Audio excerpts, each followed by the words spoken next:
Agusta maupun juga Bima, kita kembali lagi untuk beribadah pada sore hari ini. Saya berharap semua dalam keadaan sehat dan semua sukacita hari ini.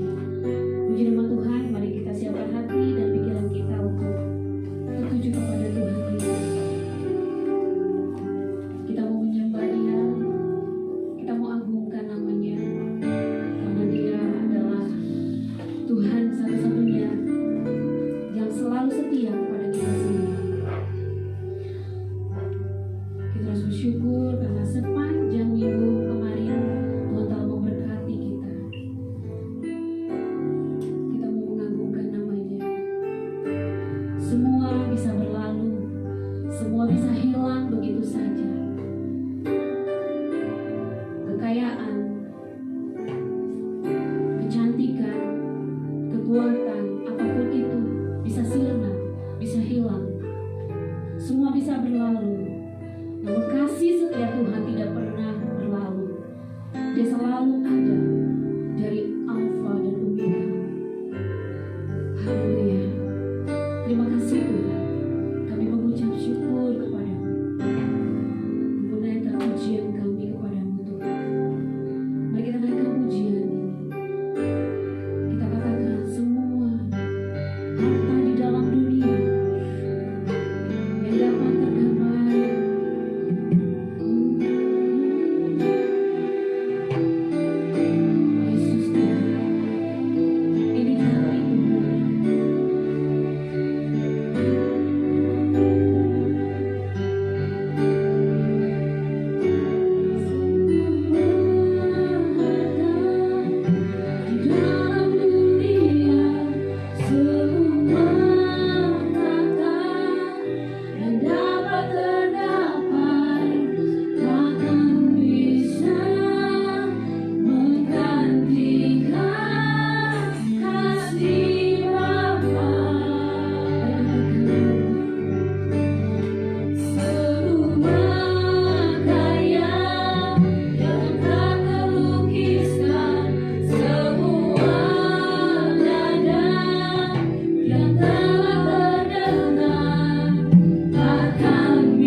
bersyukur bisa menyembah Dia. Mari Bapak Ibu naikkan pujian sembahan kita kepada-Nya.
Saya undang untuk Bapak Ibu Saudara kita berdiri.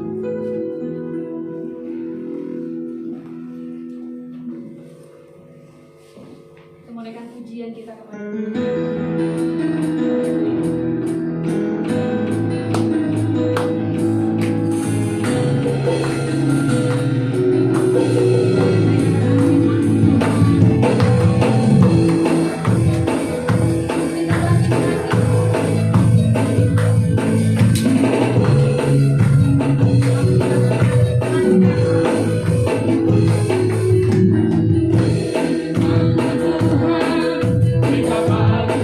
Kita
dengan sukacita.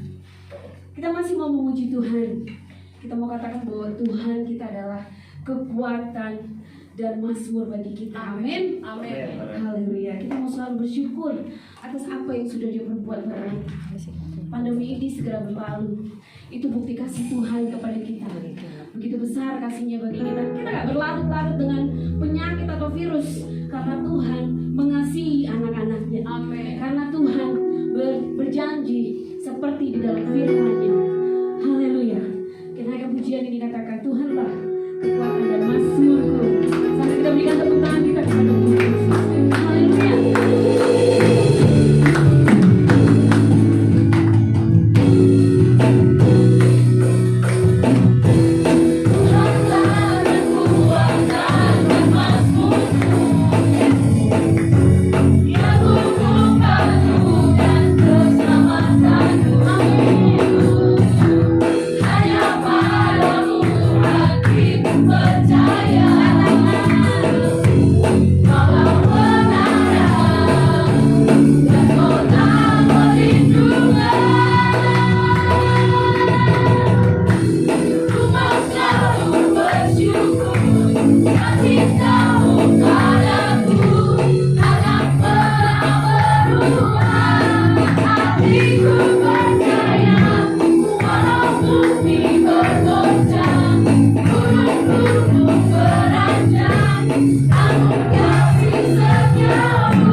Kesaksian pujian dari kami bertiga, biarlah kiranya menjadi berkat bagi kita semua.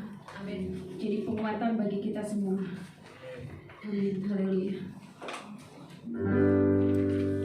Lagu ini menceritakan bagaimana ketika hati kita mungkin kecewa oleh dunia, kecewa oleh orang-orang yang mungkin terdekat dengan kita.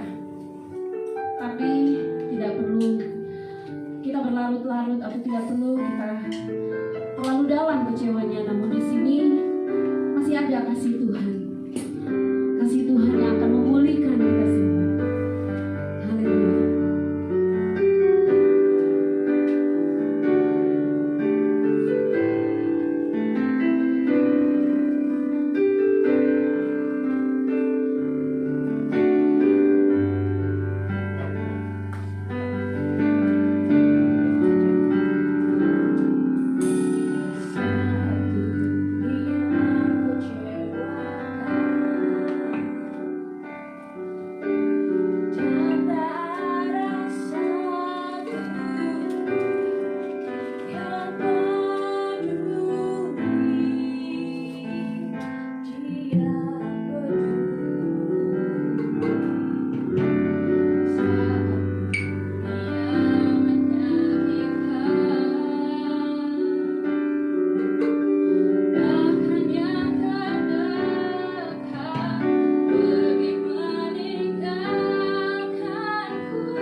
kuatlah roh dan jiwa kami.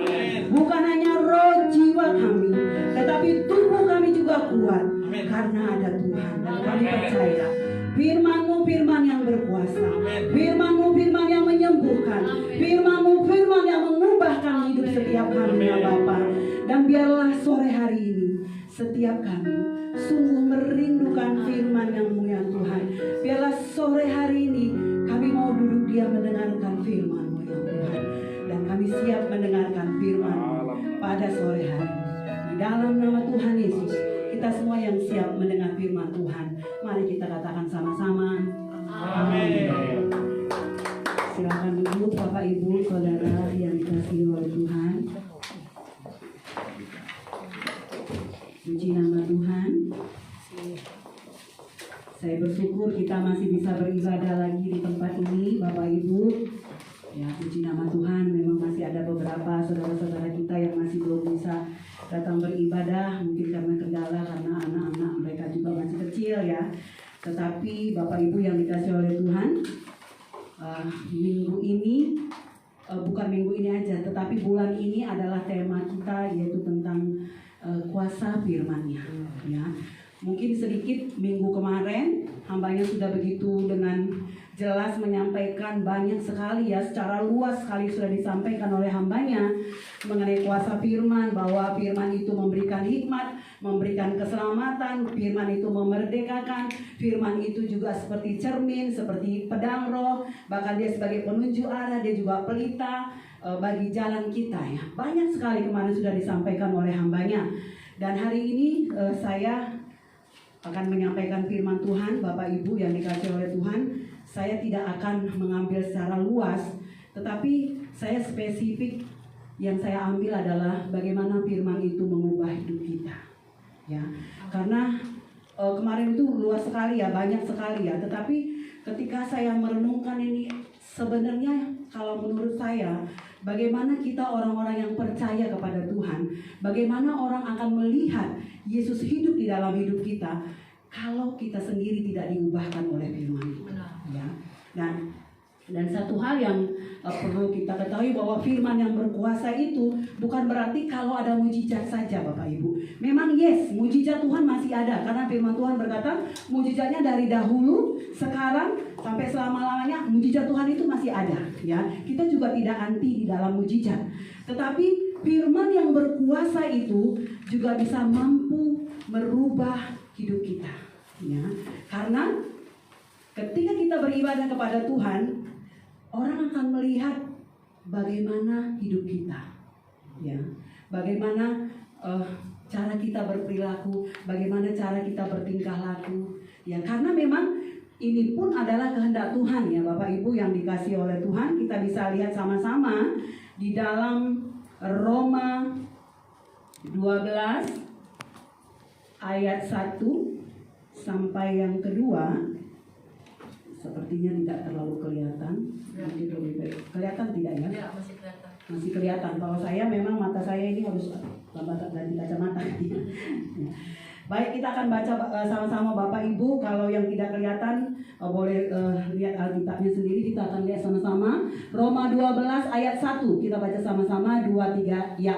Karena itu saudara-saudara, demi kemurahan Allah, aku menasehatkan kamu supaya kamu mempersembahkan tubuhmu sebagai persembahan yang hidup, yang kudus, dan yang berkenan kepada Allah. Itu adalah ibadahmu yang sejati. Ayat 2-nya. Janganlah kamu menjadi serupa dengan dunia ini, tetapi berubahlah oleh pembaharuan budimu, sehingga kamu dapat membedakan manakah kehendak Allah, apa yang baik, yang berkenan kepada Allah, dan yang sempurna. Ya, Bapak Ibu Saudara yang dikasihi oleh Tuhan, mungkin sedikit juga kesaksian dari saya ya.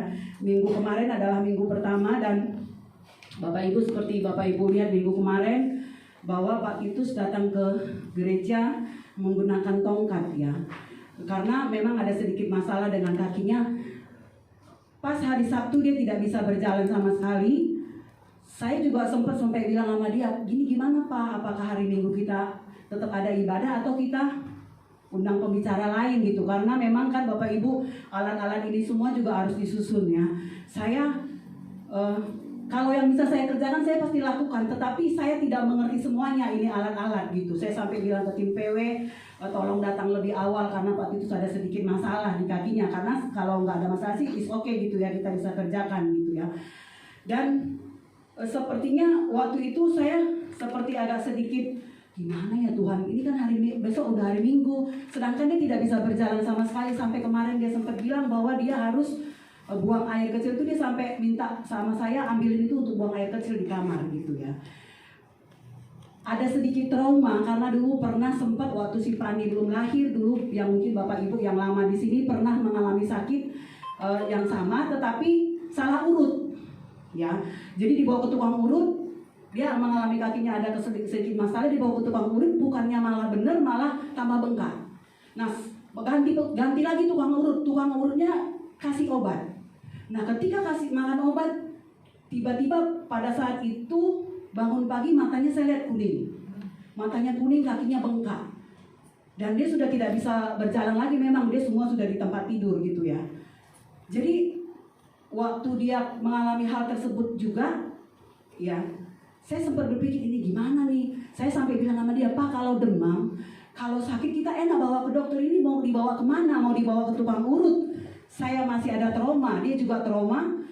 Dan akhirnya dia bilang, ya nggak apa-apa. Hari ini kan korbannya juga saya firman yang berkuasa, kita percaya mujizat Tuhan terjadi gitu ya. Walaupun dia mungkin dalam keadaan sakit-sakit, dia paksakan gitu. Dan saya ingat, Popo siapa tahu Popo punya tongkat gitu. Jadi saya telepon Bu Mimi, kata Bu Mimi ambil, jadi kebetulan ada tongkatnya. Jadi dia pakai tongkat, dengan sakit-sakit dia setting alat ini ya.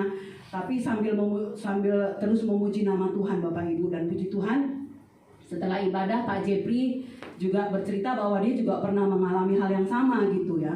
Lalu dia bilang dia bawa ke klinik, dan puji Tuhan Pak Jepri sembuh. Jadi pas suatu hari Minggu habis ibadah Minggu, Senin pagi, saya bilang sama Pak Titus, Pak, kan Pak Jepri bilang dia juga sakit kayak kemarin sembuh. Coba aja yuk telepon Pak Jepri dibawa berobat kemana. Lalu kami berobat ke situ, dikasih obat. Ya puji Tuhan ya Bapak Ibu, kata dokter kalau nanti 3 hari nggak sembuh harus di ronsen, atau mungkin dirawat kali, tetapi kalau sembuh ya tidak gitu. Tetapi puji Tuhan ketika dikasih obat sembuh ya, puji Tuhan. Dan sekarang Pak itu sudah bisa beraktivitas, sudah bisa melakukan kegiatan-kegiatan dan tidak pakai tongkat lagi ya. Tongkat Pak Denny juga belum bisa pulangin Pak Denny nanti ya. Jadi itu bagaimana Bapak Ibu ya, bagaimana mungkin firman yang akan kita bicarakan itu juga dibawa ke dalam diri kita dulu gitu ya. Bagaimana ketika Pak Titus akan berkhotbah firman yang berkuasa, pada hari Sabtu tersebut dia mengalami masalah, dan hari Minggu dia sama sekali maksudnya mengalami masalah dan nggak bisa berjalan, dan harus ada kegiatan yang dilakukan, yang menyeting alat segala macam, belum lagi khotbah, belum lagi perjamuan kudus seperti itu ya. Nah jadi Bapak Ibu yang dikasihi oleh Tuhan, hari ini juga saya menyampaikan bagaimana firman yang mengubahkan. Ya, kita tahu bersama tadi dikatakan bahwa karena itu demi kemurahan Allah ya, aku menasihatkan kamu supaya kamu mempersembahkan tubuhmu sebagai persembahan yang hidup, yang kudus, yang berkenan kepada Allah. Itu adalah ibadah yang sejati ya. Kita tahu bahwa firman Tuhan mengatakan bahwa ibadah yang sejati itu ketika kita mempersembahkan tubuh kita Bapak Ibu ya, bukan hanya pada saat kita beribadah di gereja. Karena kalau hanya ibadah yang dilihat Tuhan adalah ketika kita berkumpul di dalam gereja, berapa tahun yang kemarin itu kita sama sekali gereja tidak ada beribadah ya. Karena ibadah yang dimaksud Tuhan ini bukanlah hanya sekedar rutinitas, bukan hanya ritual upacara adat ya.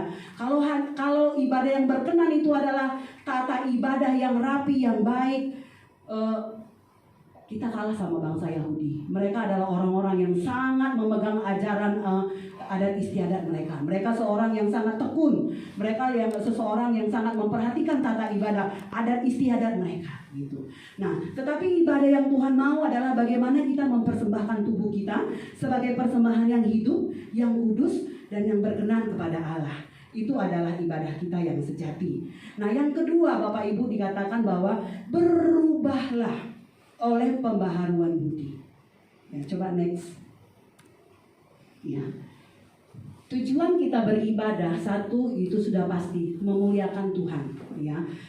Tujuan kita beribadah, mau kita beribadah di rumah, mau kita beribadah secara pribadi, mau beribadah secara korporat seperti ini bareng-bareng ya. Tujuan kita itu satu, memuliakan Tuhan. Yang kedua, supaya hidup kita diubahkan ya. Hari lepas hari hidup kita diubahkan supaya kita menjadi serupa dengan Kristus. Karena seringkali sudah disampaikan oleh hambanya bahwa kekristenan itu adalah jalan hidup. Kekristenan itu adalah gaya hidup. Kekristenan itu bagaimana kita bisa hidup sama seperti Kristus hidup. Karena awalnya kan Kristen itu kan sebenarnya awalnya itu adalah nama ejekan. Kristen artinya pengikut Kristus. Ya, jadi bagaimana kita bisa hidup seperti Kristus? Bagaimana kita bisa merubah hidup kita hari lepas hari, dan itu memang sesuatu yang harus dikerjakan oleh setiap orang. Ya, jadi dikatakan bahwa berubahlah oleh pembaharuan budi, dan perubahan ini sesuatu yang memang harus kita upayakan, Bapak Ibu. Siapapun dia, ya, apapun tingkat ekonominya, apapun tingkat pendidikannya, pasti setiap orang harus mengalami perubahan, ya, berubah ke arah yang lebih baik, ya. Kalau katanya kan Power Rangers saja bilang kalau kamu nggak berubah dia kalah, ya. Kalau kamu nggak berubah, Power Rangers saja kalau mau beradu dia itu harus berubah dulu. Kalau nggak berubah dia nggak punya kekuatan, Bapak Ibu. Jadi kita pun harus berubah ke arah seperti yang Tuhan mau, ya. Jadi ibadah yang berkenan itu adalah ibadah yang memuliakan Tuhan, dan juga ibadah yang merubah hidup kita, cara berpikir kita, cara pola pikir kita, tingkah laku kita menjadi seperti yang Tuhan mau, ya. Selanjutnya lagi, nah, sekarang Bapak Ibu di sini dikatakan kuasa perkataan atau kuasa perkataan firman, ya. Seperti yang saya bilang tadi bahwa bagaimana kita berbicara, bagaimana kita bertingkah laku. Nah, ini adalah kuasa perkataan firman, ya.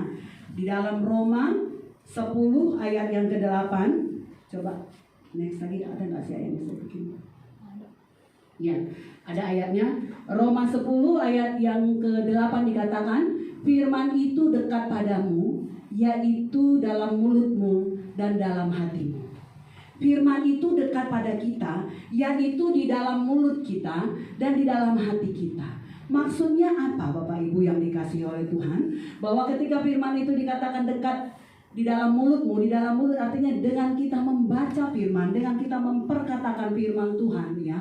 Itu berarti firman itu ada di mulut kita, ya. Jadi kita perlu sekali memperkatakan firman, ya. Walaupun mungkin keadaan tidak seperti yang kita tahu, memperkatakan firman. Ya, waktu kayak Pak Titus dia di kamar kadang aduh sakit, kami saling mengingat, saya bilang jangan bilang aduh sakit, bilang puji Tuhan aja. Dia bilang oh puji Tuhan udah sembuh, padahal belum sembuh, Bapak Ibu. Dia mau bergerak aja sakit, dia puji Tuhan sudah sembuh. Kalau sakit biasa aduh haleluya gitu, ya. Maksudnya kita memperkatakan sesuatu yang kita ucapkan yang bukan firman saja itu punya kuasa, ya. Kita kan sering banget orang bilang bahwa doa itu ucapan itu adalah doa. Makanya kan ketika kita punya anak juga kita nggak boleh mengatakan kau anak bodoh lah, anak begini, karena itu suatu doa gitu. Apalagi yang kita ucapkan itu adalah firman. Dan firman Tuhan mengatakan firman itu dekat padamu, di dalam mulutmu dan di dalam hatimu. Ya, di dalam hati maksudnya adalah ketika kita merenungkan dan menyimpan firman di dalam hati kita. Seseorang tidak mungkin dia bisa berubah tiba-tiba kalau dia tidak punya kemauan, kalau dia tidak punya keinginan, dan itu pun sangat membutuhkan proses, ya. Apalagi, ya, orang yang nggak mau berubah pasti nggak akan berubah. Kita saja, ya, misalnya ibu-ibu ini yang udah mulai merasa badannya semakin lebar, ya, pengen punya kemauan untuk diet, itu aja kadang masih gagal. Apalagi orang yang nggak punya kemauan, ya pasti nggak bakalan diet gitu, ya. Beda dengan orang yang memang tidak punya bakat gemuk, ya. Tetapi kalau orang yang punya bakat gemuk, kadang punya kemauan pun kadang itu masih belum bisa terlaksana. Apalagi tidak punya kemauan. Seperti itu, ya. Jadi firman itu dekat padamu, di dalam mulutmu dan di dalam hatimu. Di dalam mulut kita ketika kita mengatakan firman itu, di dalam hati kita ketika kita mendengar firman lalu kita menyimpannya di dalam hati kita, dan itu yang akan merubah hidup kita. Mustahil orang bisa berubah tanpa firman. Ya, walaupun dia berubah mungkin hanya akan sementara. Karena akan Ketika sesuatu keadaan yang membuat dia tidak seperti yang dia mau, dia akan kembali keadaan itu seperti. Tetapi ketika kita berubah oleh karena firman, walaupun mungkin keadaan tidak seperti yang kita mau, ya, tidak seperti yang kita inginkan, tetapi karena ada firman di hati kita, itu yang akan membuat kita tetap kuat, Bapak Ibu, yang dikasihi oleh Tuhan. Ya, next. Kehidupan beribadah kita harus tercermin dalam perkataan dan perbuatan kita. Bagaimana caranya? Ya, bagaimana caranya supaya kelihatan firman itu berkuasa? Ya, firman ini kan sebenarnya ayat-ayat yang kita bisa baca. Tetapi bagaimana firman ini bisa berkuasa di dalam hidup kita? Ketika firman itu kita simpan di dalam hati kita, kita renungkan, kita perkatakan ya di dalam kehidupan kita, dan sesuatu yang tidak kita simpan itu tidak mungkin bisa keluar. Ya, jadi firman, ketika kita merenungkan firman, contohnya saja misalnya begini. Firman Tuhan kan mengatakan bahwa janganlah membalas kejahatan dengan kejahatan. Kita tahu firman ini, kita tangkap, lalu kita simpan, lalu kita renungkan. Jangan membalas kejahatan dengan kejahatan. Ya, kita renungkan. Kita, oh ya, berarti kalau orang jahat sama saya nggak boleh jahat karena firman Tuhan mengatakan seperti itu. Lalu kita akan mengalami satu keadaan di mana kita mau praktekkan firman ini atau kita tidak mau praktekkan firman. Ya, karena kan untuk mengetahui firman itu bisa kita lakukan atau kita akan diperhadapkan dengan keadaan di mana mungkin orang jahat sama kita. Ya, mungkin orang ini jahat sama kita, ya. Dan kita secara kedagingan kita pengen lawan orang ini gitu ya. Atau mungkin ada saat-saat di mana kita diperlakukan tidak adil, atau kita merasa kita dicurangin, kita merasa dikecewakan gitu, dan kita merasa kita berhak untuk membalas orang itu tersebut gitu. Tetapi ketika ada firman di dalam hati kita, firman itu akan berbicara, Bapak Ibu. Ya, dia akan, Roh Kudus dalam hati kita itu kan mengingatkan kita, jangan membalas kejahatan dengan kejahatan. Jangan membalas kejahatan dengan kejahatan. Dan itu akan terngiang-ngiang, dan kita akan diperhadapkan satu keputusan. Kita mau dengar firman, kita mau melakukan firman ini, atau kita tidak mau melakukan firman ini. Keputusan kembali lagi ada di kita. Dan itu akan terus-menerus kita alami dalam kehidupan kita sehari-hari. Sampai kapan? Sampai Tuhan Yesus datang. Sampai kapan? Sampai waktu kita hidup di dunia ini selesai. Ya, Bapak Ibu, jangan berpikir kalau misalnya seorang hamba Tuhan, dia istri hamba Tuhan pasti akan bahagia ya. Karena kan orang berpikir kalau jadi istri pendeta kan pendeta pasti lebih sabar ya kan. Karena kan ekspektasinya kan lebih tinggi dong. Dia seorang, misalnya kalau ada seorang yang di luar yang bukan rohaniawan dengan seorang yang rohaniawan, pasti ekspektasi kita lebih tinggi. Ya, kalau kita mungkin dikecewakan sama orang yang tidak rohani, kita pikir ya is okay dong, dia juga nggak ngerti firman ini, no problem, nggak masalah lah, ya kan. Tetapi ketika kita mungkin dikecewakan sama orang-orang yang katanya mengenal firman, katanya tahu firman, ya Bapak Ibu harus kembali kepada firman lagi, ya. Karena kalau enggak kita bisa kecewa. Tuhan, dia ngakunya kenal Tuhan, dia tahu Tuhan, tetapi kenapa saya dibeginiin, saya dibegonoin. Kalau kita ingat lagi firman Tuhan bilang di dalam Yeremia mengatakan bahwa terkutuklah orang mengandalkan manusia. Jadi kalau kita ingat lagi, oh iya, ayat ini mengingatkan saya supaya kita juga sadar bahwa manusia itu tidak sempurna. Bahwa walaupun dia seorang pendeta, walaupun dia seorang rohaniawan, dia punya gagalnya, dia juga punya kekurangan. Karena Tuhan mengingatkan kita bahwa terkutuklah orang yang mengandalkan manusia. Ya, demikian juga yang tadi seperti saya bilang bahwa kadang kalau orang berpikir kalau jadi istri pendeta nggak ada kecewanya sama pendeta ya. Banyak juga Bapak Ibu yang istri pendeta kecewa sama suaminya karena harapannya terlalu tinggi ya. Bahkan dulu katanya pernah ada misalnya khusus retreat ibu-ibu gembala, banyak juga loh yang cerita wah gitu karena mungkin ini gimana ya, kalau ceritanya mungkin kalau dia bukan istri pendeta dia enak aja cerita suami saya begini-begini gitu kan. Kalau istri pendeta kan cerita ke orang lain, wah kan jaga nama baik suami juga. Saya bukan mau ngatain suami saya nih, bukan ya. Bukan maksudnya bahwa setiap orang itu pasti ada masalahnya gitu ya. Jadi kalau bagaimana tadi saya bilang bahwa apakah mungkin seorang istri pendeta pun bisa akar pahit? Bisa aja. Kalau dia tidak hidup di dalam Tuhan. Tapi kalau mungkin saja pendeta itu mengecewakan dia, atau suaminya mengecewakan dia, atau kita pun mungkin suami kita, istri kita mengecewakan kita. Tetapi kalau kita ada firman di dalam hati kita ya, kita tahu, oke, Tuhan bilang memang jangan mengandalkan manusia. Terkutuklah orang yang mengandalkan manusia. Jadi kita firman ini hidup ya. Firman yang tadi sudah kita save itu, kita simpan dalam hati kita itu seperti kayak berbicara kepada kita. Dan itu keluar lagi di dalam pikiran kita, dan kita seperti kayak oke. Ya, firman mengatakan bahwa begini. Yes. Jadi kita tidak kecewa gitu. Walaupun mungkin sebentar kita agak sedikit merasa kok gitu ya. Kan dia hamba Tuhan, kok kan dia pendeta, kok dia kan sudah melayani, kok mungkin ada sedikit seperti itu. Tetapi itu tidak bisa menyerang kita terus-menerus, karena kita ada firman di dalam hati kita ya. Itulah makanya dikatakan firman itu berkuasa.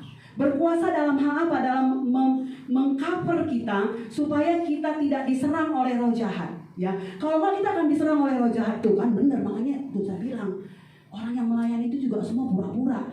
Kita akan punya persepsi yang salah. Oh iya benar, orang melayani juga semuanya banyak pura-pura. Nah itu karena kita mau terima masukan dari roh jahat. Tetapi kalau kita ada firman, kita tahu bahwa dia pun manusia ya, mungkin dia pun bisa gagal ya. Setiap orang juga bisa gagal. Jadi kita oke, firman ini saya terima dalam hati saya. Seperti itu Bapak Ibu ya.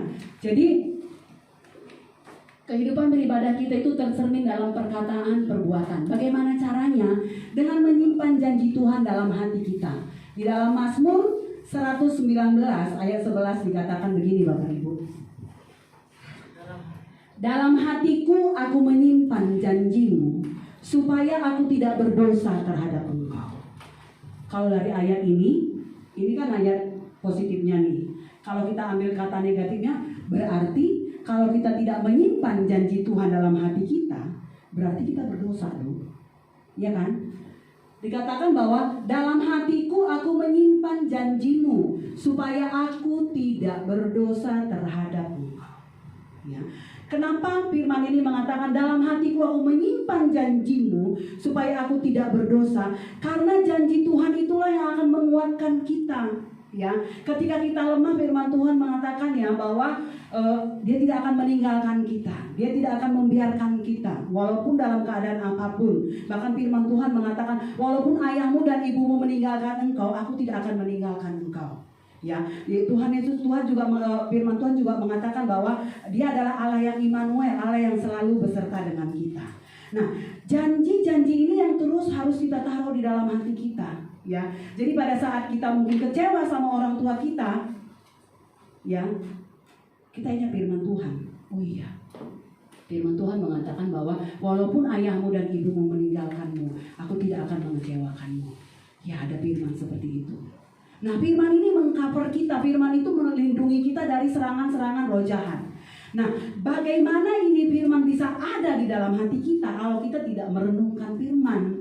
Tidak mungkin tiba-tiba ada Bapak Ibu. Ya, seperti seperti Bapak Ibu, kita tahu bagaimana orang ke ATM. Ya, kalau anak kecil kan dipikir ya, misalnya kalau kayak sebangsa umur Joshua gitu, dia pikir itu mungkin, kalau Joshua mungkin udah agak modern, udah lebih cerdas lagi ya. Anak-anak yang kecil mungkin dia pikir, mama ambil duit di ATM. Dia pikir kalau masukin kartu itu, pencet pasti keluar duitnya berapapun. Ya, anak-anak mungkin seperti itu gitu, karena dia nggak ngerti.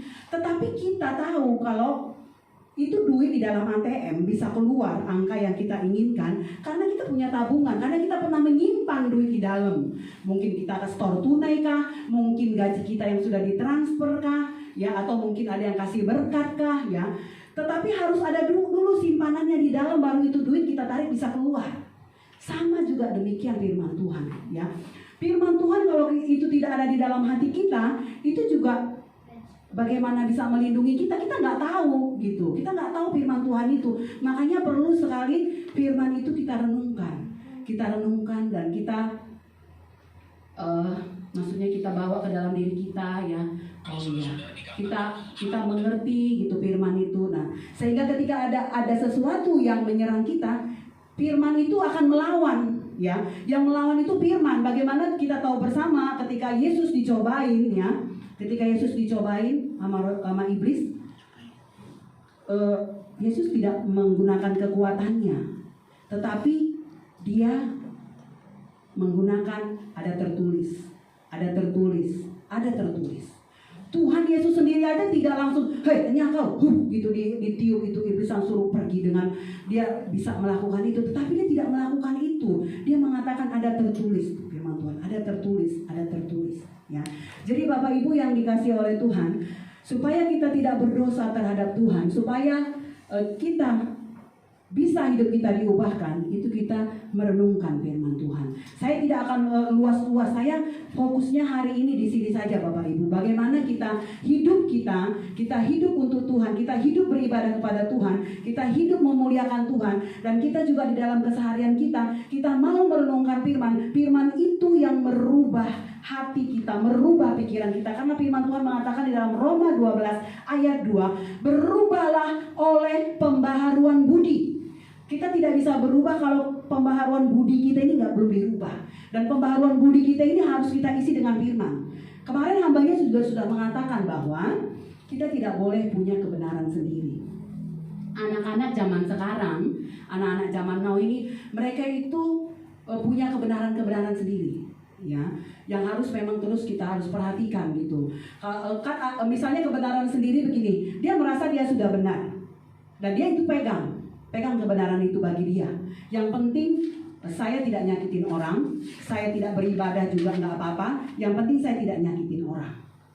Itu prinsipnya dia, dan itu kan bukan kebenaran. Firman Tuhan mengatakan bahwa kita harus beribadah kepada Tuhan. Nah, jadi kita tidak boleh punya kebenaran sendiri. Kebenaran kita itu harus firman Tuhan. Kita harus selalu kembali ke dalam firman, ya. Karena disitulah firman inilah kita tahu apa maunya Tuhan. Tuhan itu maunya seperti apa. Kita harus hidup bagaimana. Itu semua ada di dalam firman. Dan seperti yang sudah dibilang bahwa firman itu bisa menjadi kekuatan. Firman itu bisa merubah kita kalau kita hidup di dalam firman.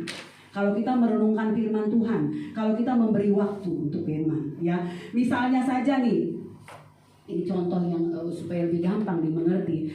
Misalnya kita mencari data di dalam laptop, sesuatu data yang tidak pernah kita save, kita akan cari, pasti kita nggak akan ketemu. Kenapa? Ya karena belum kita save. Ya, ibarat kata di internet juga kan kemarin itu lagi booming kan, not found itu. Maksudnya artinya tidak ditemukan kan. Jadi kalau kita tidak simpan itu firman di dalam hati kita, bagaimana bisa firman itu yang akan merubah hidup kita, Bapak Ibu? Ya, jadi kita jangan sampai tahu hati, aku nggak maulah dia aja yang tahu firman nggak berubah. Kita tidak boleh patokan kita orang lain, ya. Kita harus diri kita sendiri. Maksudnya jangan kita bandingkan diri kita dengan orang lain, lalu kita merasa diri kita sudah lebih baik. Tidak seperti itu, ya.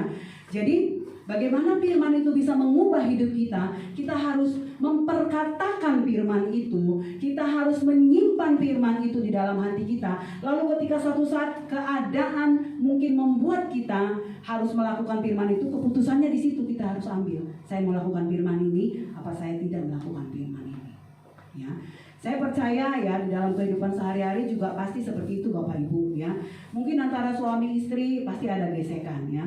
Karena lebih sering ketemu pasti lebih banyak gesekannya ya. Yang jarang-jarang ketemu juga bisa aja sih, karena sekarang kan internet WA juga bisa selalu berkomunikasi gitu. Nah, jadi kalau kita tahu firman ya, kita mengerti firman, kita tidak gampang kecewa ya. Misalnya juga kalau kita membandingkan diri kita dengan orang lain, kita akan kecewa juga. Kenapa ya Tuhan? Saya kok kayaknya udah setia beribadah, saya udah ibarat kata sudah melayani Tuhan, tapi kok kayak hidup saya kayak masih susah gini ya. Misalnya nih ya, kalau ada orang seperti itu, semoga di sini tidak ada gitu. Tapi yang saya lihat di Tuhan teman saya, dia juga nggak jahat, tetapi dia juga maksudnya hidupnya lebih enak. dia melayani Tuhannya ya biasa-biasa aja. Maksudnya dia memang ke gereja tetapi dia tidak melayani Tuhan, tapi hidupnya kalau dipandang dari segi dunia lebih nyaman dari hidup saya. Nah ini kan kita bisa berpikir, cara berpikir kita jadi salah, karena kalau kita tidak tahu, kalau kita tidak mengerti firman, kita bisa salah. Wah berarti gimana nih Tuhan nih? Kok dia bisa lebih enak hidupnya daripada saya yang melayani Tuhan? Nah makanya kita perlu sekali hidup di dalam firman supaya kita tahu ya bahwa ya kita akan bisa bersyukur, karena firman Tuhan mengatakan bersukacitalah senantiasa. Ya, bersyukurlah selalu dalam segala keadaan. Jadi oh iya, saya selalu bersyukur. Seperti itu Bapak Ibu yang dikasih oleh Tuhan. Ya, next. Ya, dikatakan karena mengapa kita harus menyimpan firman Tuhan dalam hati kita? Yang pertama, kita bisa tawar hati, kecewa, kepahitan, sakit hati ya ketika diperlakukan tidak adil, tadi yang sudah saya singgung juga. Ya mungkin kita difitnah, kita tidak dihargai ya oleh orang-orang yang di sekitar kita, bahkan mungkin yang kita anggap lebih rohani daripada kita ya. Demikian juga mungkin dalam kehidupan kita bergereja ya Bapak Ibu, mungkin ada kecewanya dengan Pak Titus atau dengan saya ya, karena mungkin Bapak Ibu punya ekspektasi, kan hamba Tuhan gembala harusnya lebih begini dong, harus lebih begini. Tetapi kita harus semua kembalikan kepada Tuhan ya. Kita sama-sama ya, kita sama-sama lagi dibentuk, kita sama-sama mau diperbaharui di dalam Tuhan gitu. Jadi kalau ada hal-hal yang mungkin tidak seperti yang Bapak Ibu harapkan, harusnya tuh gembala tuh begini. Harusnya tuh istri gembala tuh begini gitu ya. Kalau memang ada sesuatu yang mungkin Bapak Ibu merasa nggak pandang, nggak pas, ya tinggal dikomunikasikan gitu, dibicarakan ya. Karena memang kan kita juga dalam proses semua, proses ke arah yang lebih baik. Saling mengingatkan itu nggak masalah Bapak Ibu. Saling mengingatkan, saling menegur, saling memberi masukan itu nggak apa-apa. Ya, karena dengan demikianlah kita akan saling dibangun di dalam Tuhan ya. Kita saling dibangun bersama-sama. Ya, jadi bukan hanya jemaat saja yang dibangun, tetapi gembalanya pun dibangun. Bagaimana gembala harus sabar menghadapi setiap jemaat yang punya karakter yang berbeda-beda. Ada yang belum ditegur aja udah ngambek, ada yang udah ditegur dikasih tahu nggak mau dengar. Dia juga, karena itu dia juga dibentuk juga. Gembala juga dibentuk juga dengan belajar sabar. Seperti itu Bapak Ibu yang dikasih oleh Tuhan ya. Jadi kalau kita tidak ada firman di dalam hati kita itu, kita bisa kecewa sama Tuhan. Tuhan, dia gembala juga begitu, dia juga pendeta begitu, dia melayani Tuhan begitu, seperti itu gitu. Tetapi kalau kita tahu bahwa dia pun masih proses, aku pun masih proses, kami sama-sama berproses dalam Tuhan. Karena firman Tuhan mengatakan begini-begini, oh iya. Ya, kita ingat firman itu. Dan memang firman itu yang akan merubah cara berpikir kita Bapak Ibu. Kebenaran itu harus menjadi standar kita. Firman Tuhan itu harus menjadi pedoman buat kita semuanya gitu ya. Dikatakan juga bahwa tetapi kalau firman Tuhan ada di hati kita, ya seperti ini tadi sudah saya singgung, bagaimana ketika kita mau kecewa, kita ingat lagi, oh saya nggak boleh ngandalin manusia, saya nggak boleh ngandalkan suami. Ya, apalagi misalnya istri mengandalkan kan, oh katanya suami itu harus begini, tek. Nah mungkin kalau tidak seperti yang kita mau kan kita juga bisa kecewa. Tapi kita ingat lagi, oh ya udahlah, saya nggak boleh mengandalkan manusia, saya harus mengandalkan Tuhan. Ya tinggal berseru aja sama Tuhan, seperti lagu tadi ketika mereka persembahan tadi, bahwa kadang ya mungkin kita dikecewakan, dan itu juga saya rasa Tuhan izinkan ya, supaya itu membentuk kita. Ya bagaimana kita bisa dibentuk kalau keadaan is okay semua. Bagaimana kita bisa karakter kita terbentuk kalau kita tidak punya problem, kalau kita nggak punya masalah, ya kan? Jadi kadang keadaan pun Tuhan izinkan ya untuk membentuk kita, pribadi kita, supaya kita menjadi pribadi yang lebih baik. Kapan kita dibentuk? Ya melalui masalah itu. Ya misalnya kita belajar harus mengucap syukur. Bagaimana kita bisa belajar mengucap syukur? Ya mungkin Tuhan izinkan kita mengalami hal-hal yang tidak nyaman. Ya, kalau kita punya banyak duit, kita pasti bisa mengucap syukur Bapak Ibu. Mau beli baju ada, mau beli apa ada ya. Kita pasti gampang sekali mengucap syukur. Ya, tetapi bagaimana keadaan yang sepertinya nggak ada, tetapi kita harus belajar mengucap syukur. Ya itu firman itu dipraktekannya di situ. Ya, jadi bagaimana keadaan yang Tuhan izinkan itu kita pakai untuk mempraktekkan firman Tuhan. Ya. Dikatakan juga bahwa Yeremia 17 ayat 7, diberkatilah orang yang mengandalkan Tuhan. Yang Roma 12 ayat 17 dikatakan jangan membalas kejahatan dengan kejahatan. Ini juga yang memang harus kita terus simpan di dalam hati kita ya. Memang semua firman harus kita simpan, tetapi ada hal-hal praktis, hal-hal yang akan kita ketemu ya. Hal-hal praktis itu maksudnya hal-hal yang bisa gampang kita ketemu dengan orang, dan itu bisa kita, firman itu kita bisa praktekkan ya. Misalnya pembalasan adalah hakku kata Tuhan ya. Mungkin kadang kita kan punya keinginan untuk ngebalas. Oh memang gue juga nggak bisa, lu juga bisa kayak lo. Ibarat kata misalnya kamu jual ya aku beli ya. Ibarat kata kalau orang dulu kan bilang begitu, jangan macam-macam sama saya juga bisa. Nah kadang kan keakuan kita itu keluar ya. Tetapi kalau kita tahu firman Tuhan, Tuhan bilang jangan membalas kejahatan dengan kejahatan. Pembalasan adalah hakku kata Tuhan. Bahkan yang paling ini mengatakan bahwa Roma 12 ayat 20 ya, jika seterumu lapar, berilah dia makan. Ini sesuatu yang sangat tidak logik ya. Karena musuh kita lapar, firman Tuhan bilang kasih makan. Bahkan kalau dikatakan juga di dalam firman Tuhan, kalau kamu berbuat baik hanya kepada orang yang baik kepadamu saja, ya kamu tidak ubahnya sama orang dunia. Jangankan orang gereja, orang dunia juga bisa melakukan itu, ya kan?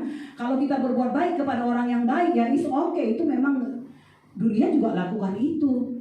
Tetapi firman Tuhan mengajar kita bahwa kalaupun orang itu berbuat jahat kepada kita, firman Tuhan mengatakan ingat, pembalasan adalah hakku. Ya, kalau kita berbuat baik kepada orang yang jahat kepada kita, firman Tuhan mengatakan kita itu seperti menaruh bara api, ya, maksudnya kepada dia gitu, ibarat kata. Ya, jadi kita biarlah Tuhan yang akan membela perkara kita, Tuhan yang akan membela hak kita. Dan ini semua proses Bapak Ibu, ini tidak bisa terjadi begitu saja di dalam kehidupan. Mungkin hari ini kita gagal, hari ini kita jatuh, tapi kita harus bangkit lagi. Karena memang tujuan kita itu ke sana, ya. Tujuan arah hidup itu seperti Yesus. Kita harus hari ini gagal, tetapi kita bangkit lagi, ya. Mungkin ada orang-orang yang susah mengampuni, ya. Mungkin dulu saya juga termasuk orang yang susah mengampuni Bapak Ibu, ya. Kalau dulu saya kalau ngambek itu sukanya diem lama gitu. Tetapi ya sekarang sudah mulai berubah ya, agak-agak berubah sedikit ya. Kalau saya juga dulu kalau nggak suka misalnya sama Pak Titus, saya itu bisa diemin dia sampai berapa hari. Diajak ngomong saya nggak mau nyahut Bapak Ibu ya. Saya nggak nyahut, saya diem. Karena nggak tahu, kalau katanya kalau orang Karo itu suka pendendam, nggak tahu itu budayanya apa gimana. Tapi kalau orang Karo itu dia pendiam, dendam. Kalau orang Karo di sana katanya dia nggak banyak ngomong, tetapi kalau udah sakit hati sama orang, dia akan tunggu orang itu lewat mana dikarungin, dibunuh sama dia. Dia nggak banyak ngomong, itu katanya orang Karo ya. Tetapi ketika saya di dalam Tuhan, maksudnya ada firman yang terus mengingatkan saya, walaupun kadang saya suka ngeyel-ngeyel dikit gitu. Kalau dulu kalau saya udah kesel sama Pak Titus, dia kan orangnya suka ngomong gini-gini, mas saya nggak pura-pura nggak sahut. Pokoknya saya nggak mau gitu nyahut kalau saya lagi marah. Tetapi ya sekarang, ya walaupun kesel dia ngomongin ya saya sahut Bapak Ibu, ya walaupun ada kesel-kesel dikit gitu, ya. Tetapi sudah mulai berubah. Ya, kalau dulu bisa tahan, bahkan kalau dulu ketika saya masih bersama orang tua, saya bisa tahan sampai 2 minggu tidak omongan sama mama papa saya. Tapi kalau sekarang sudah tidak seperti itu lagi, karena ada firman.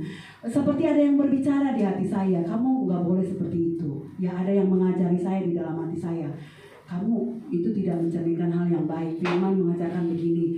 Dan kalau kita simpan firman, kan kita tahu bersama-sama firman Tuhan mengatakan bahwa jikalau seseorang tidak mengampuni, maka ia pun tidak akan diampuni. Di doa Bapa kami juga diajarkan, ampunilah kami seperti kami juga mengampuni orang yang bersalah kepada kami.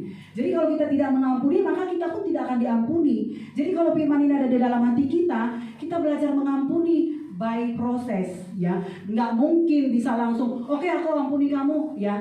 Pasti ada proses, ada sakitnya, ada kecewanya, ada hal-hal yang mungkin kita rasa sakit, tetapi oke Tuhan, aku mau, seperti itu, ya. Jadi supaya firman Tuhan yang ada itu bisa bekerja di dalam hidup kita. Jadi kan mengapa kita menyimpan firman Tuhan, tadi dikatakan supaya kita tidak berdosa terhadap Tuhan, ya. Next. Seperti Seperti yang saya bilang tadi Bapak Ibu, ini semua proses yang harus kita kerjakan sepanjang hidup kita. Tidak pernah berhenti sepanjang hidup kita dan tidak terjadi begitu saja. Harus punya kemauan, harus punya komitmen, harus kerja keras. Kerja keras supaya firman ini bisa kita lakukan dalam kehidupan kita. Kita harus punya komitmen bahwa saya mau melakukan firman Tuhan. Saya mau Tuhan, saya mau Tuhan. Walaupun kadang saya gagal, tapi saya mau Tuhan melakukan begini. Saya mau melakukan firman-Mu ini Tuhan. Hari ini aku gagal Tuhan. Ya, seperti misalnya kita baca firman kan, kadang hambanya sudah sering kali mengingatkan, ayo ya. Mungkin hari ini kita gagal, tetapi besok kita mau lagi. Kita mau lagi baca firman, kita mau lagi baca firman. Supaya firman itu yang akan terus melindungi kita, membuat kita kuat di dalam Tuhan, dan itu yang akan merubah cara berpikir kita. Ya, selanjutnya lagi. Ya, dibutuhkan seperti yang tadi saya bilang, dibutuhkan komitmen, kemauan, dan kerja keras Bapak Ibu yang dikasihi. Makanya kita perlu menyimpan dan memperkatakan firman Tuhan ya sampai ke dalam alam bawah sadar kita ya. Berarti kalau sudah masuk alam bawah sadar itu berarti udah memang ke-save ya. Alam bawah sadar kita itu sampai, kalau kata Ibu Vera Nabawan, dia pernah sampai mimpi aja itu, di dalam mimpi itu keluar ayat-ayat. Nah, mungkin begitu kali ya. Jadi kalau di dalam mimpi pun kita misalnya di dalam mimpi ada sesuatu dalam nama Yesus itu udah bisa keluar dari mulutnya seperti itu karena udah ke-save sampai alam bawah sadar. Ya, bukan hanya di alam sadar, tetapi dia udah masuk ke alam bawah sadar. Seperti orang yang kadang misalnya sakit hati, kecewa, itu kan itu bisa bawa ke bawah mimpi tuh. Berarti mungkin udah masuk ke alam bawah sadar. Alam bawah sadar itu sesuatu yang memang tidak bisa kita kontrol, tetapi itu bisa ada. Itu tidak bisa kita kontrol oleh pikiran kita, namanya alam bawah sadar kita. Nah, jadi kita perlu menyimpan firman itu, kita renungkan firman itu, ya firman Tuhan itu, ya sampai firman Tuhan itu ke-save ke alam bawah sadar kita. Nah, jadi sehingga suatu saat kita mengalami masalah, ya kita ada firman yang kita simpan di dalam hati kita yang akan melindungi kita, yang akan membuat kita hidup kita diubahkan. Ya, selanjutnya lagi masih ada Kak? Udah ada ya.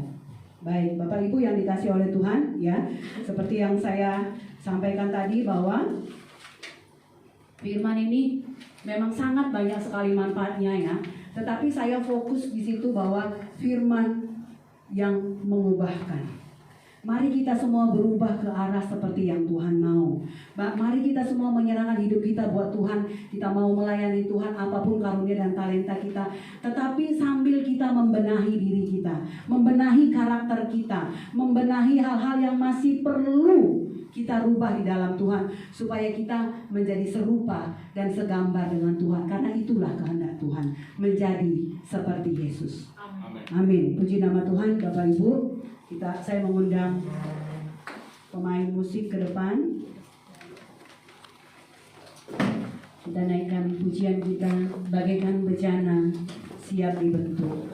Ku mau sepertimu Yesus, disempurnakan selalu.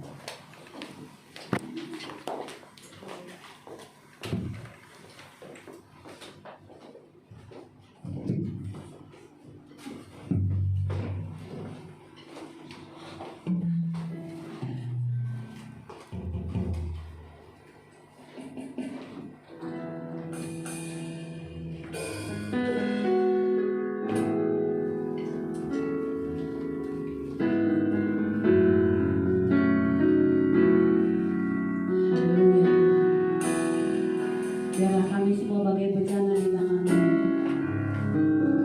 Dan biarlah firman yang kami dengar setiap minggu, yang kami dengar ketika kami membaca firman-Mu di rumah kami, itu membentuk kami dan merubah hidup kami. Bagaikan bencana, siap dibentuk.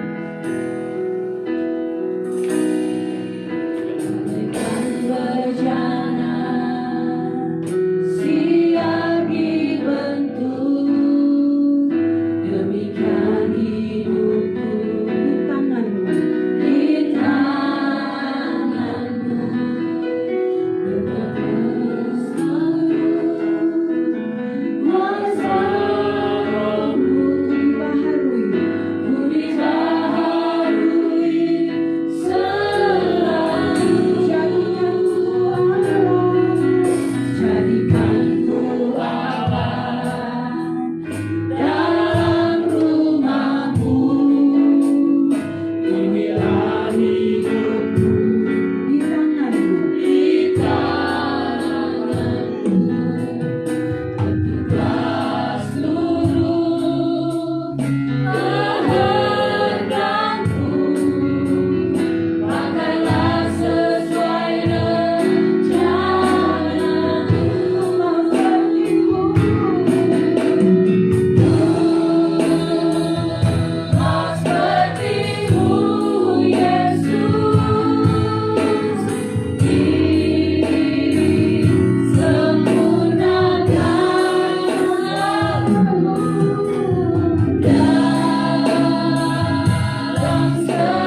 yang sudah disampaikan oleh Ibu Gembala kami, yaitu Ibu Maria. Tuhan, biarlah firman-Mu selalu melekat dalam diri kami. Kami bisa menyimpan firman-Mu selalu di dalam kehidupan kami hari lepas hari, sehingga hidup kami diperbaharui. Terima kasih Tuhan. Saat ini kami juga akan memberikan persembahan kami kepadamu. Kiranya Tuhan tolong berkatilah persembahan kami ini, layakkanlah Tuhan untuk memperluas kerajaan-Mu di bumi ini. Berkati semua anak-anak-Mu di sini ya Bapa. Terima kasih Tuhan Yesus, dalam nama Tuhan Yesus kami berdoa dan mengucap syukur. Kita semua yang percaya sama-sama katakan amin. Terima kasih untuk Ibu Maria nanti sudah memberikan firman Tuhan. Kita akan memberikan persembahan kita Bapak Ibu. Saya minta presiden untuk Pak Denny melayani kita di dalam persembahan. Sambil kantong kolektor atau persembahan kita jalankan, kita nyanyikan sukacita penuaian.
Memberikan persembahan melalui rekening GBI Agusta.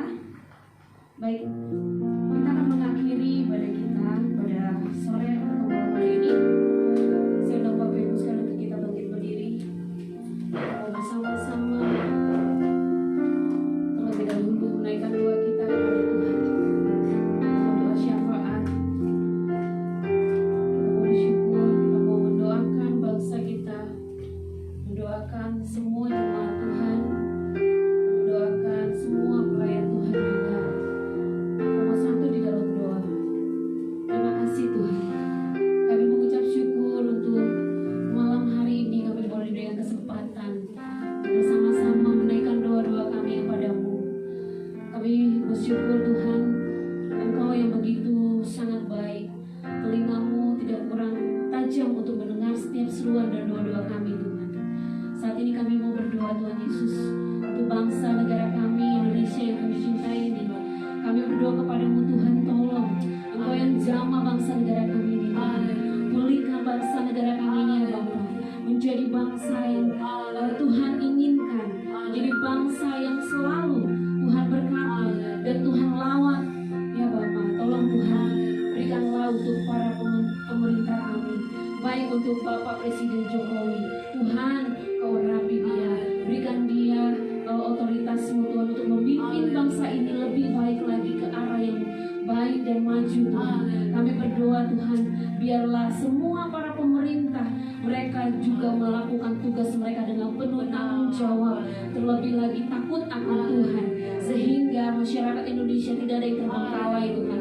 Semua bangsa Indonesia boleh dipimpin dengan baik dan semuanya tidak ada yang susah. Kami berdoa Tuhan, setiap bangsa Indonesia, rakyatnya semua ya Bapa, Engkau yang menjamah.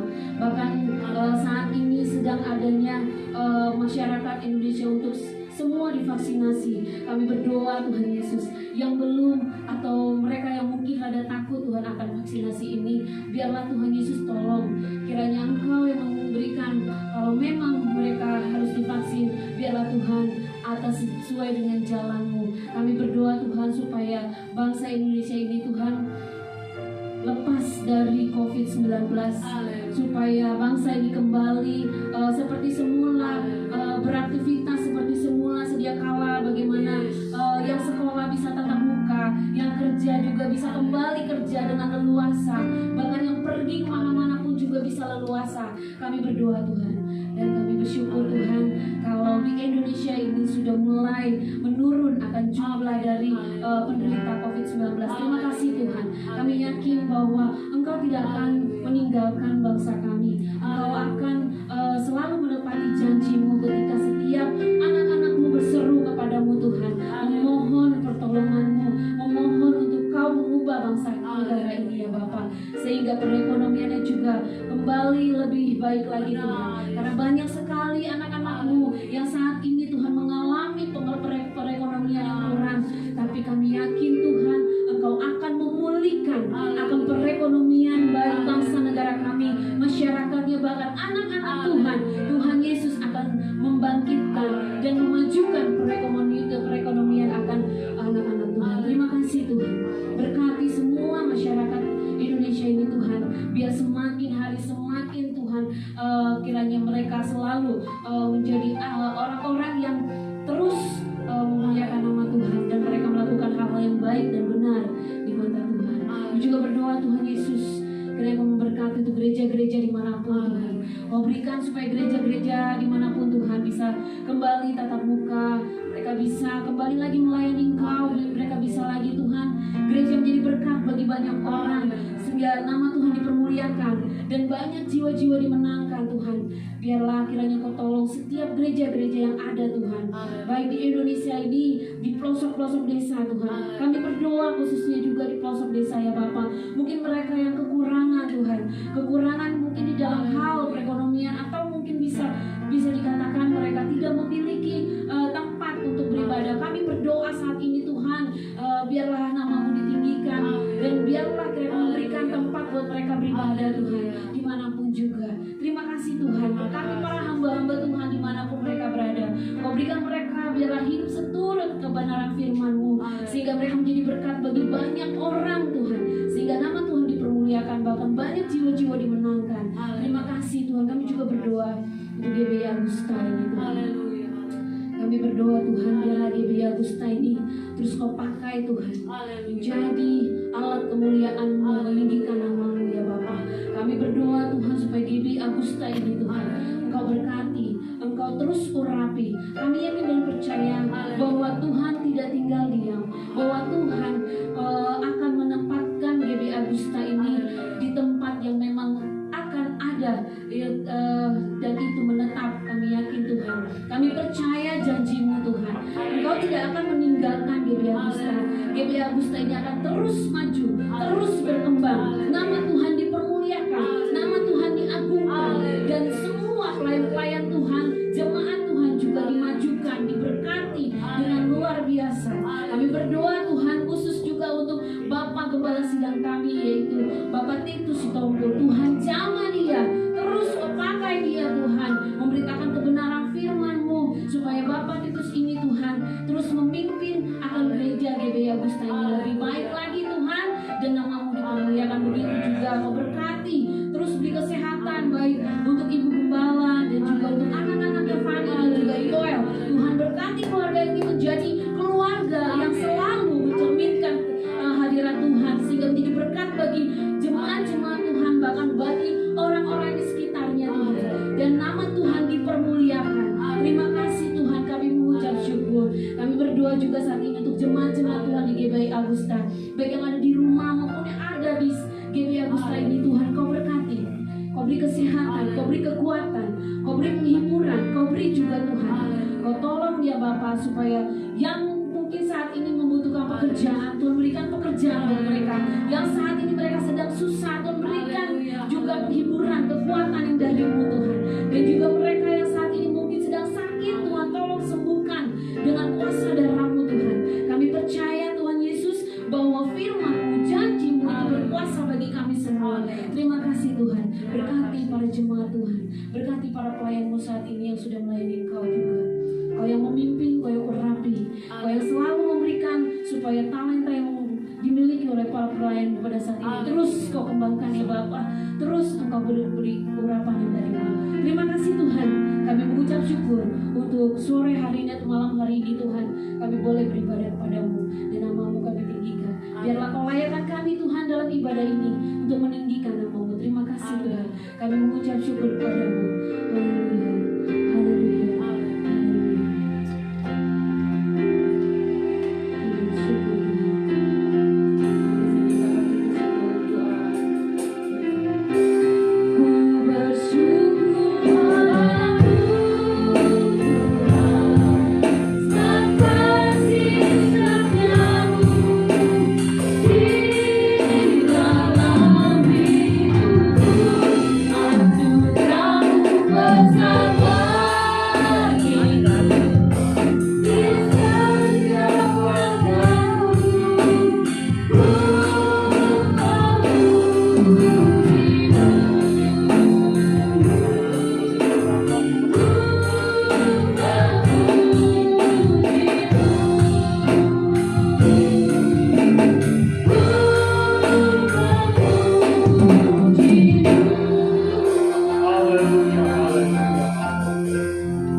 Firman-Nya berkata, ibadah itu mengandung janji ketika kita di dunia, ketika kita di sorga. Dan terimalah berkat dari Bapa di surga. Bapa di surga menghadapkan wajahnya kepada kita. Bapa di surga mengarahkan tangannya kepada kita. Bapa di surga memberikan berkat-berkatnya buat kita. Kesehatan kita diberkati, pekerjaan, usaha, dan pelayanan kita. Bahkan keluar masuk kita dari tempat ini. Anugerah dari Allah Bapa, cinta kasih dari Tuhan Yesus, penyertaan Roh Kudus senantiasa menyertai kita dari sekarang sampai Tuhan Yesus datang kembali. Hanya di dalam nama Tuhan Yesus kami berdoa dan naikkan syukur. Kita yang percaya berkata bersama, Amin. Selamat hari Minggu, Tuhan memberkati.